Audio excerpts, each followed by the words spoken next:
Assalamualaikum warahmatullahi wabarakatuh. Halo semuanya, salam sejahtera bagi kita semua.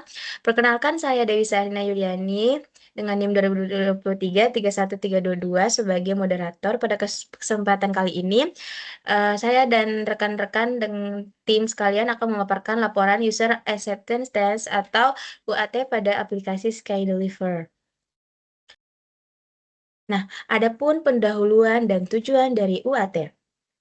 Skydeliver adalah aplikasi pengiriman barang yang berbasis mobile mengintegrasikan teknologi drone dan kendaraan darat untuk solusi logistik yang cepat dan efisien. Apa sih UAT atau User Acceptance Test? Yaitu merupakan tahap pengujian akhir yang dilakukan untuk memastikan sistem yang dikembangkan telah memenuhi kebutuhan fungsional dan harapan dari user atau pengguna. Nah, adapun tujuan dari pengujian yang dilakukan. Yang pertama, validasi fitur. Di sini kita dapat memastikan seluruh modul dari pemesanan hingga tracking berjalan tanpa kendala. Next ada kualitas pengalaman. Di sini dapat menjamin alur penggunaan aplikasi mudah dipahami oleh pengguna. Dan yang terakhir, kesiapan rilis. Di sini kita dapat memastikan aplikasi Skydeliver ini siap diimplementasikan secara penuh tanpa error kritis. Next akan dilanjutkan oleh rekan saya.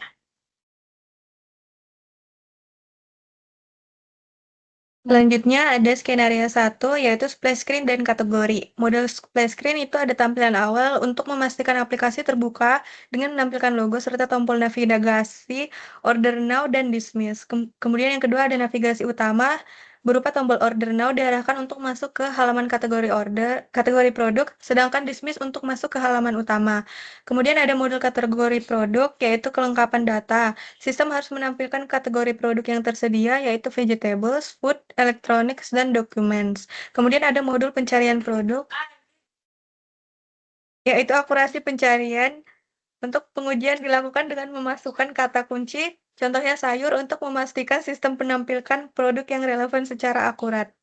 Kemudian yang skenario 2, berisi keranjang dan checkout. Ada manajemen keranjang. Yang pertama untuk menguji fungsionalitas penambahan produk, contohnya bayam ke dalam keranjang belanja. Kedua, memastikan sistem secara otomatis memperbarui jumlah item dan total harga saat kuantitas ditambah. Kemudian ada validasi dan alur checkout. Sistem harus mampu mendeteksi dan menampilkan pesan error jika pengguna mengosongkan field alamat saat checkout.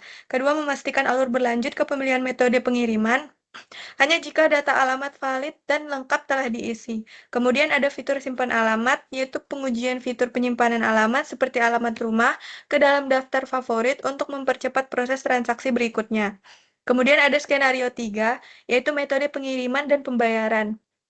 Pertama, metode pengiriman, yaitu ada drone delivery, sistem memvalidasi jarak pengiriman maksimal 10 km untuk menampilkan estimasi biaya dan waktu. Kedua, ada validasi jarak, akan muncul pesan error jika jarak tujuan di luar jangkauan operasional drone, yaitu lebih dari 10 km. Ketiga, ada kendaraan darat, yaitu opsi alternatif pengiriman darat untuk alamat yang valid dengan estimasi biaya yang sesuai. Kedua, ada modul pembayaran, dengan pilihan metode verifikasi ketersediaan opsi pembayaran melalui e-wallet, transfer bank, dan COD. Kedua, validasi transaksi. Sistem mengubah status menjadi paid jika saldo mencukupi atau menampilkan pesan gagal jika saldo tidak cukup. Yang ketiga, ada invoice digital yang berupa dokumentasi, yaitu kemampuan sistem untuk menggenerate invoice yang dapat ditampilkan atau diunduh oleh pengguna setelah transaksi selesai. Selanjutnya akan dilanjutkan oleh teman saya. Jadi berikutnya ada skenario 4, yaitu tracking dan admin dashboard. Yang pertama, tracking dan pengiriman drone.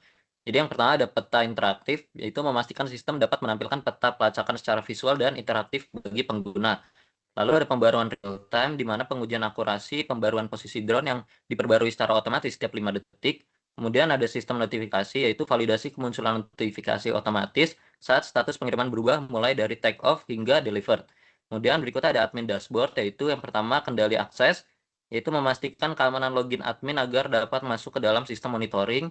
Lalu berikut ada manajemen operasional, fitur untuk memantau seluruh pesanan aktif dan memperbarui status kondisi drone, seperti status maintenance. Kemudian yang terakhir ada pelaporan transaksi, di mana kemampuan sistem untuk mengekspor laporan transaksi bulanan ke dalam format file Excel atau PDF secara akurat. Next. Lalu yang terakhir ada kesimpulan, jadi berdasarkan perencanaan User Acceptance Test atau UAT yang telah disusun, dapat disimpulkan bahwa proses pengujian aplikasi SkyDeliver telah dirancang secara sistematis dan terstruktur untuk memenuhi kebutuhan pengguna. Skenario pengujian ini telah mencakup seluruh modul dan fitur utama, mulai dari splash screen, kategori produk, proses pemesanan, metode pengiriman, dan pembayaran, hingga fitur pelacakan drone, serta dashboard admin. Penyusunan skenario ini bertujuan untuk memastikan bahwa setiap fungsi aplikasi dapat berjalan dengan baik sesuai dengan spesifikasi yang telah ditetapkan. Dengan adanya panduan pengujian yang jelas, diharapkan proses UAT ini dapat membantu mengidentifikasi kesesuaian sistem terhadap kebutuhan pengguna sebelum aplikasi diimplementasikan secara penuh. Oke, baik. Terima kasih atas pemaparan materi yang telah disampaikan oleh rekan-rekan sekalian. Demikianlah presentasi mengenai laporan UAT aplikasi SkyDeliver. Terima kasih atas perhatiannya. Wassalamualaikum warahmatullahi wabarakatuh.